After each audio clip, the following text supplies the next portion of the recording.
Frenel, hands behind your back. Took you people long enough, honestly. The stops, the robberies, the marked bills in your own vehicle. Yeah, I figured it was on the floor, show up eventually, no big You're deal. in the same. This operation had been in the works for months. Frenel Cenat, a 15-year Miami police officer, walked right into it, and every dollar he took was already marked. Stop twice for our cameras. You can spare me the speech. I know exactly what I did, and I probably did. He would not get the chance to explain. Within minutes, federal agents would empty his unmarked Ford Explorer and find a duffel bag holding $80,000 in cash, 7 kilograms of staged cocaine, and $2,000 in marked $100 bills traceable to a robbery he had committed 13 days earlier. 15 years on the Miami Police Department. A property and evidence assignment that gave him keys to a city-issued SUV, a department firearm, a taser, a tactical vest, and the lights and sirens of the state of Florida. Every prop that made the robberies work was issued to him by the public he was robbing, and every word he said into the night air belonged to the FBI. I have to ask, how often do you actually think about whether the person pulling you over is who they say they are? Drop a comment below and let me know. If you are new here, hit subscribe. We cover the cases the local news will not touch every single week.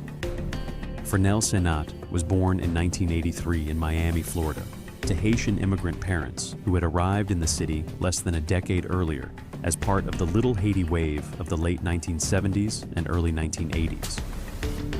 His father worked the overnight shift as a custodian at Miami International Airport, mopping concourse floors between 2 and 6 in the morning. His mother braided hair out of the living room of a small duplex on Northwest 62nd Street. The neighborhood was Edison Little River, humid and loud, full of Creole spoken on porches and meringue spilling out of car windows on Saturdays. He was a quiet kid.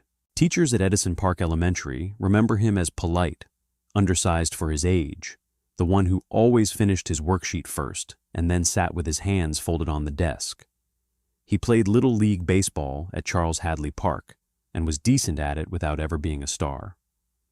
He told a coach in 5th grade that he wanted to be a police officer because police officers had cars and uniforms and people listened to them when they spoke. The coach laughed. The kid was not joking. Miami Edison Senior High in the late 1990s was a hard school in a hard year. Cenat graduated in 2001, ranked in the upper third of his class. The yearbook quote under his portrait was a single line from his grandmother in Creole. Pabliekote u soti. Do not forget where you came from.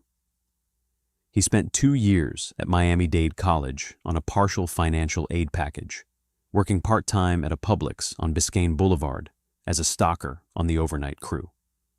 He pulled 12-hour shifts, 6 days a week, for $7.85 an hour. He sent half of every paycheck home.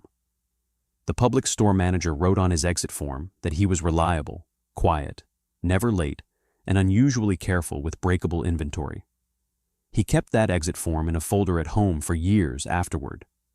In 2005, he applied to the City of Miami Police Department for the first time. He failed the polygraph. The recruiter told him to try again in 18 months and to lose 10 pounds. He took the time, lost the weight, and worked as a security guard at a Walgreens on Northwest 79th Street to save up for the second application. He applied again in 2007 and made it through. The Miami Police Department's training academy at the Florida Public Safety Institute graduated his class in September 2008. He was 25 years old. His training file from that period is full of language like shows strong situational awareness, calm under pressure, and demonstrates initiative without overstepping. One range instructor noted that Cenat was almost too quiet and needed to project more authority on traffic stops. He worked on it. His first patrol assignment was the Model City sector, which most Miami residents simply call Liberty City. He was patrolling the same streets he had grown up watching from the back seat of his father's car. He knew every shortcut. He knew which corner stores had cameras. He knew which apartment buildings had broken back doors. The older officers nicknamed him the Local because dispatch calls in that sector seemed to get solved faster when he was on the unit. He married a hospital lab technician named Evanith in 2011 in a small ceremony at Notre Dame de Haiti Catholic Mission in Little Haiti. They bought a 3-bedroom house in North Miami Beach in 2014 for $187,000. They had 2 daughters. He coached the younger one's t-ball team on Sunday mornings at the Parks and Recreation Field 3 blocks from their house. By 2017, he had been promoted twice and was earning roughly $74,000 a year with overtime. By every external measure, he was exactly who he had told that 5th-grade coach he was going to be. The City of Miami Police Department is the oldest municipal law enforcement agency in South Florida, founded in 1896, and currently staffing roughly 1,400 sworn officers across 13 specialized units. It patrols a city of just under 450,000 residents and a daytime population that swells past 700,000. It is one of the most recorded police departments in the country. Every patrol unit runs an in-car camera. Every sworn officer on the street wears a body-worn camera. Every interview room records audio and video. The institutional culture, after years of consent decrees and federal monitoring, is built around the assumption that everything an officer does on duty is being captured by something. But not every officer is on patrol. By 2020, Cenat had transferred into the Property and Evidence Unit.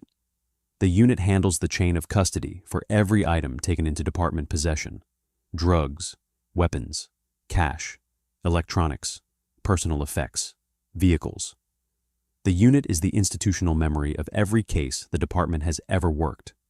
The work is mostly clerical. It is mostly low visibility. It is mostly trusted. It also came with a perk most patrol officers did not get.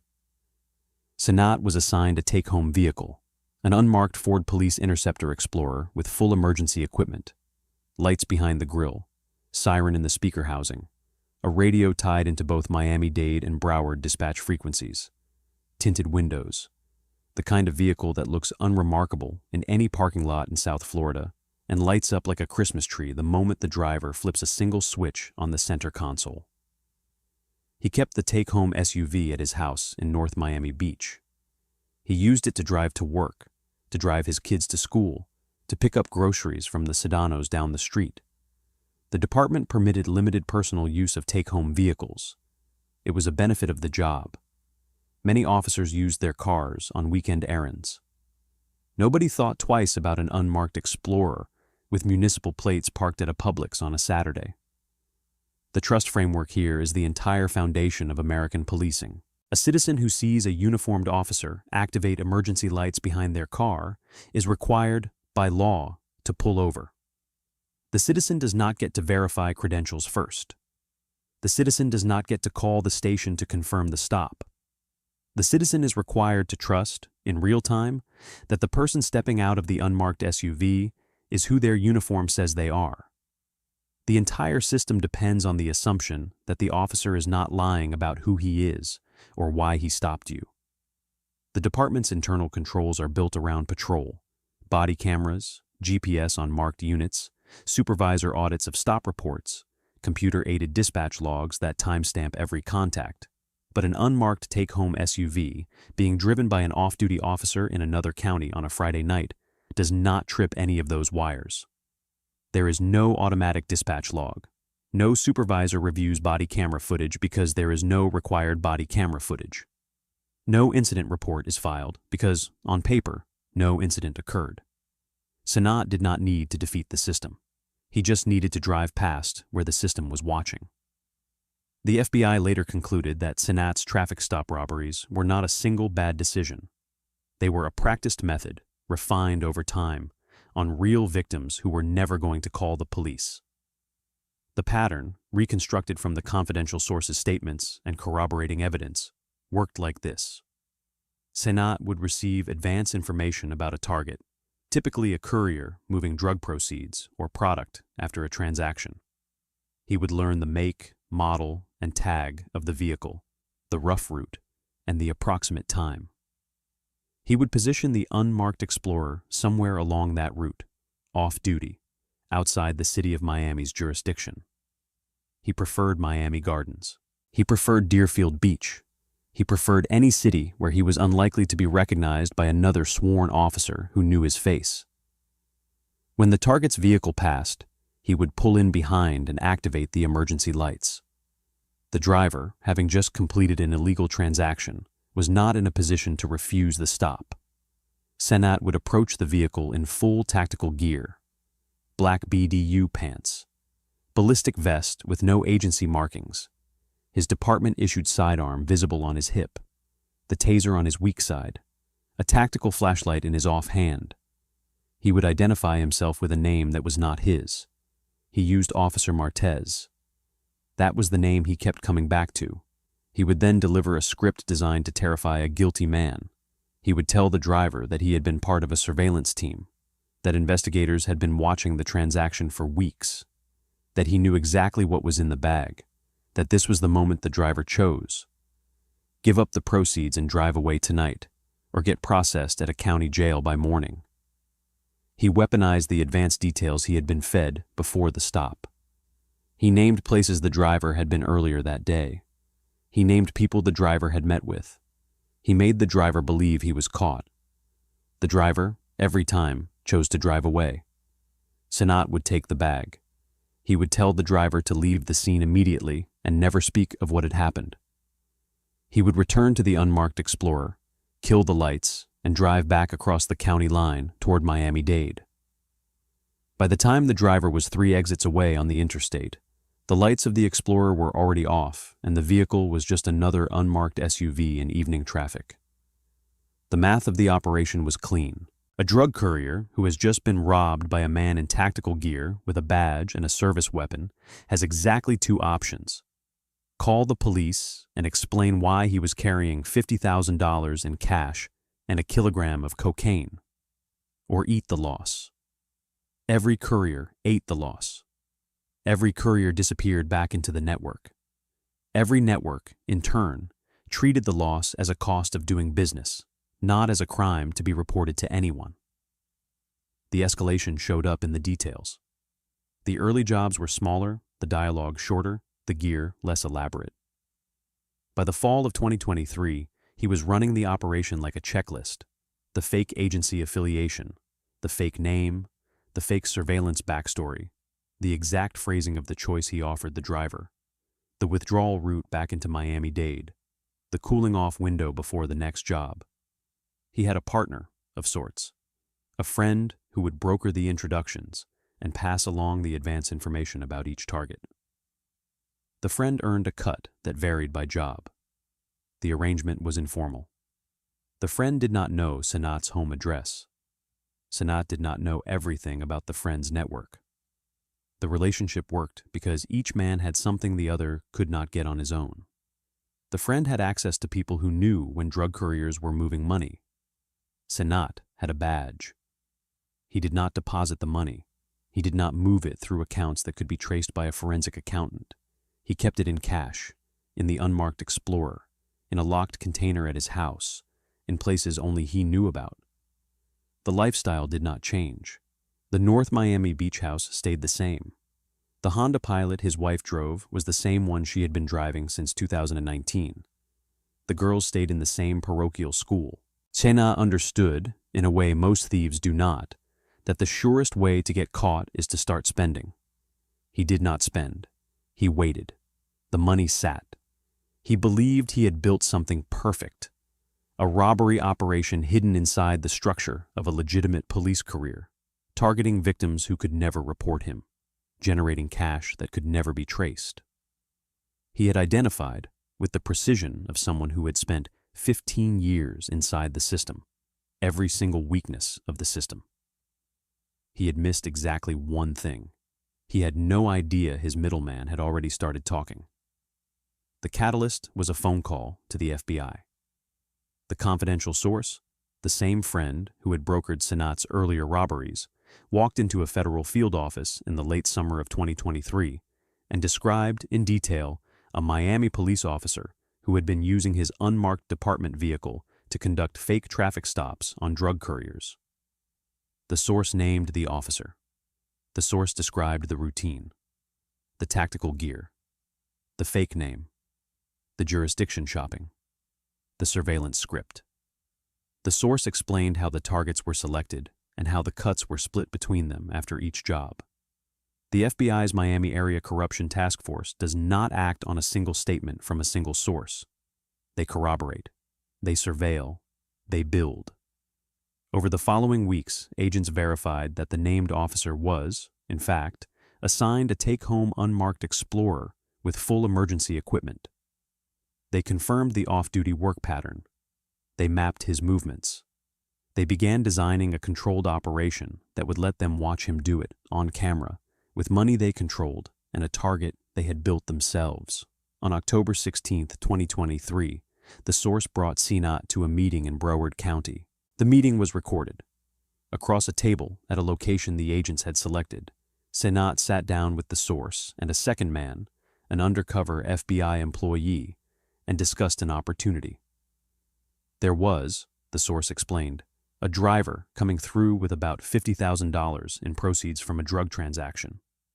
The driver would be on a predictable route. The bag would be in the vehicle. There was an opening for an off-duty officer with the right equipment to make a stop and recover the money. Cenat did not flinch. He explained, on the recording, that he conducted these traffic stops outside of his jurisdiction and while off-duty. He explained that he used the advance information about the target to scare the driver into believing they had been under investigation and surveillance for some time. He laid out, in his own voice, the architecture of the operation he had been running. He did not know the second man at the table was a federal agent. He did not know the conversation was being recorded. He did not know that every detail he provided was being used, in real time, to design the controlled operation that would catch him. He left the meeting believing he had just been given his next job. The FBI began building the staging 2 weeks out. They selected a hotel parking lot in Miami Gardens for the first controlled operation. They prepared a backpack with $52,000 in cash. Every bill was photographed and serialized. They assigned undercover employees to play the buyer and the seller. They set up the surveillance posts in 3 vehicles around the parking lot. They confirmed that Cenat was bringing his unmarked Explorer, his department-issued firearm, his taser, and his tactical vest. The trap was ready. He drove right into it. November 3rd, 2023, Miami Gardens, just past 7 in the evening. The first controlled operation went almost exactly the way the FBI had scripted it. Cenat sat in a parked vehicle and watched 2 undercover employees conduct a staged drug transaction in the hotel parking lot. One employee took possession of the backpack with the $52,000 inside. He walked to a car and got in. He drove out of the lot and onto a side street. Cenat pulled in behind him in the unmarked Explorer. The emergency lights activated. The driver complied. Cenat approached the vehicle in full tactical gear. Vest, sidearm visible, taser visible, flashlight in his offhand. He introduced himself as Officer Martez. He told the driver he had witnessed the transaction. He told the driver he could either hand over the backpack and drive away, or he could go to jail. The driver, an undercover FBI employee, handed over the backpack. Cenat returned to the Explorer with the backpack and drove off. Surveillance tracked him to a separate meeting location where he handed $13,000 in cash to the confidential source. He kept the remaining $39,000 for himself. Every word he had said into the night air had been captured. Every dollar he had touched had been pre-marked. Every movement of the Explorer was logged by surveillance vehicles tracking him from the parking lot through the meet and back across the county line. The November 3rd robbery was, from the FBI's perspective, a clean evidentiary recording of a felony in progress. They did not arrest him. They wanted the pattern. 13 days later, on November 16th, 2023, they ran it again. This time, the location was Deerfield Beach. This time, the stage was larger. A duffel bag. 7 kilograms of fake cocaine, vacuum sealed and stacked. $80,000 in cash, all loaded into the bed of a pickup truck driven by another undercover employee. Cenat watched the staged transaction. He waited for the truck to pull out. He activated the lights.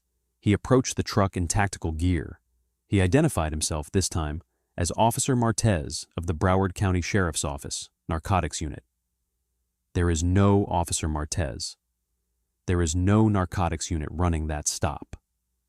The driver, the undercover employee, handed over the duffel bag. Cenat loaded it into the back of his unmarked Explorer. He never got out of Deerfield Beach. We are about to get into the federal indictment. Before we do, if you have made it this far, you already know this channel is different. Subscribe and hit the notification bell. We do not look away from these cases. Agents stopped him within minutes of the second robbery. They removed him from the Explorer. They opened the cargo area.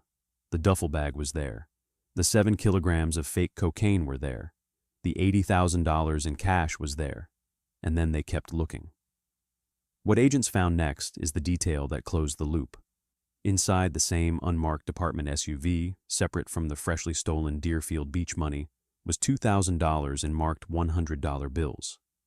The bills had been part of the $52,000 from the November 3rd controlled operation. They were the same bills, photographed at the same FBI evidence table, serialized in the same chain of custody that had been handed to the undercover employee in the Miami Gardens hotel parking lot 13 days earlier. He had not just been caught in the act of one robbery. He had been caught carrying proceeds from the previous robbery, in the same vehicle, in the same gear, while wearing the same uniform. 2 separate felonies, 1 vehicle, 1 officer. The confrontation lasted under 2 minutes. It was recorded on multiple cameras, from multiple angles, by a federal task force that had been waiting for exactly this moment for almost 3 months.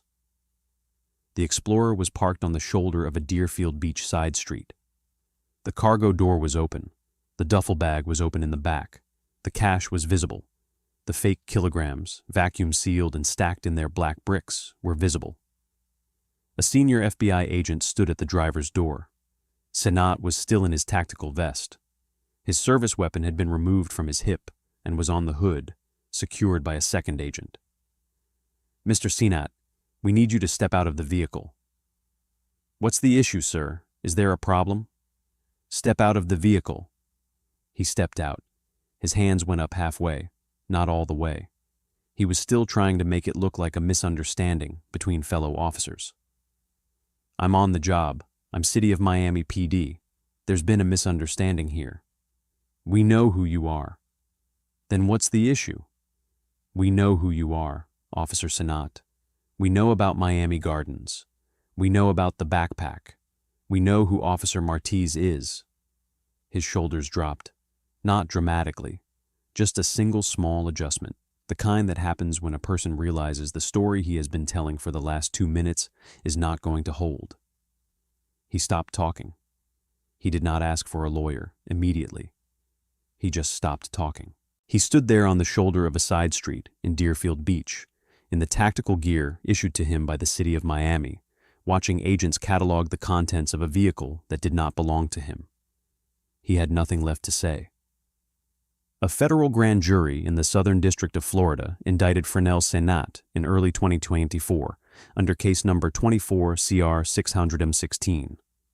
The charges were attempted Hobbs Act extortion under color of official right, under Title 18 United States Code Section 1951, and attempted possession with intent to distribute cocaine under Title 21 United States Code Sections 841 and 846. Assistant United States Attorney Edward N. Stam prosecuted. Assistant United States Attorney Marks Calderon handled asset forfeiture. The case was assigned to Senior U.S. District Judge James I. Cohn in the Fort Lauderdale Division. The City of Miami Police Department relieved Cenat of duty immediately following his arrest. His department issued firearm, taser, vest, badge, and credentials were surrendered into evidence. The unmarked Ford Explorer was seized as an instrumentality of the offense.